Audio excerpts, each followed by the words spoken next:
a Premier League proven striker for me. The manager's saying what that. What about Ekitike? How many goals did he score? And how much was he?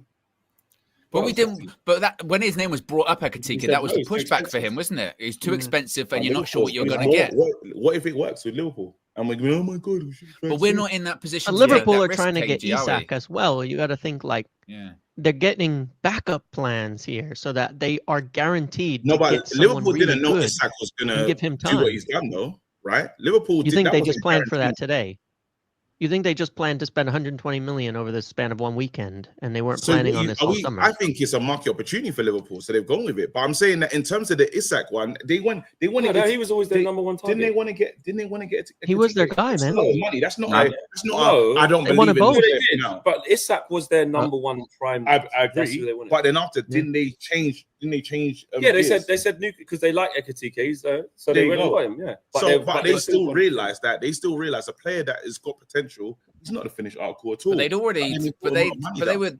already had the idea of, right, we're going to probably sell Luis Diaz, we'll reject this offer, sell him, and then we'll sell Darwin Núñez. So they were already with that mindset of, well, we can at least test Newcastle because we're going to have the funds to be able to do it. And actually, maybe if you're going to be really sort of conspiracy about it, maybe they've already told Isak, look, we're going to sell these players. You might have to push it a little bit. If Newcastle were confident that Alexander Isak wasn't going, they wouldn't be talking to Benjamin Sesko right now, would they? They're actively going, we're going to need a replacement. Yeah. So, I don't think that's a market opportunity. I think we're in. If we try to compare ourselves in any way, shape, or form to Liverpool, apart from like just 20 titles and that, I worry for him, Jeff.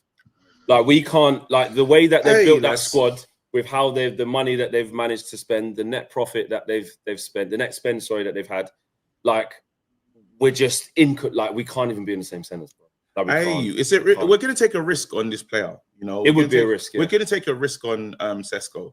You take City, you take Liverpool, you take some of these clubs. It's not just the playing; it's how they settle into the dressing room, how they settle into the team, how they translate all of that. At City, at Liverpool, at these clubs, they've had a really solid, strong, established dressing room, so they can take a risk. Because they think we've got the people to carry that player, to lift them up, to get them in line, to make sure they make it. United haven't had that. We're trying this summer to fix that. How it's been recently, we take a risk. Any flaw in their character gets magnified at United rather than snuffed out. Liverpool can buy an Ekitike and flop because they're in a position to take risk. Yeah. Like, who cares? But we're not in that position right now. Yeah, do we think he actually will? What do you say, James?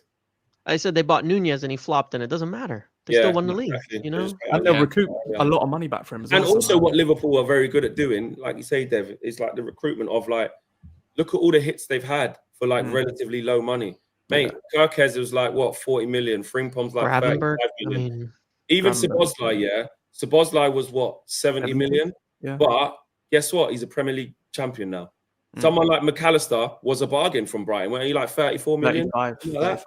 Konate was 40. Wasn't that much, was he? So Konate, Gakpo, and his low wages. And then even when they got Diaz, that was what, 40 million? So, and now they flipped that. So what if they've got a bag of like successful stories of players that are like, have come there with like these good reputations to be able to go up a level, but really modest prices. Yes, you chuck a Darwin Núñez in there. Yeah. If Gakpo, same thing. He was look at Chiesa. They signed him for like, was it 30 million? But he flopped. It doesn't matter. Yeah. They won the league, and it's not going to cost them that much money. Yeah. It's not going to cost that much money. So like a really good opportunity for them to just try him out. He's had an injury. What if you find the man though? What if he is actually the guy though? What if you do find your next Haaland?